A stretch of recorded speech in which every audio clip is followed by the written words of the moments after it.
Bible పట్టుకున్నటువంటి దేవుని ప్రజలే ఇలాంటి అక్రమాలకు అన్యాయాలకు పాల్పడుతున్నారు. మీరు దేవునికి ఇష్టమైనటువంటి వారేనా? అప్పుడు మనం దేవునికి ఇష్టంగా ఉండగలుగుతామా? ఆలోచించండి ప్రియులారా. నేను ముగింపులోకి వస్తున్నాను. మనం దేవునికి ఇష్టమైన వారిగా ఉండాలనంటే మొదటిగా మన మనసు విరగాలి, రెండవది మనం న్యాయంగా బ్రతకాలి. మన జీవితంలో అన్యాయం అనేది ఉండకూడదు, ఎవరికి అన్యాయం చేయకూడదు. మనం విరిగి నలిగినటువంటి మనసు కలిగి ఉండాలి. విరిగిన మనసు ఉంటే ఎలా ఉంటారు? విరిగిన మనసు ఉంటే చెప్పండి, ఊరక ఇంట్లో వేపుడు చిటపట్లు ఉండవు. ఎంత సాత్వికం, ఎంత నిమ్మలం, ఎంత సైలెంట్గా ఉంటారు.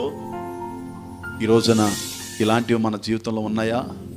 పరీక్షించుకోవాలి.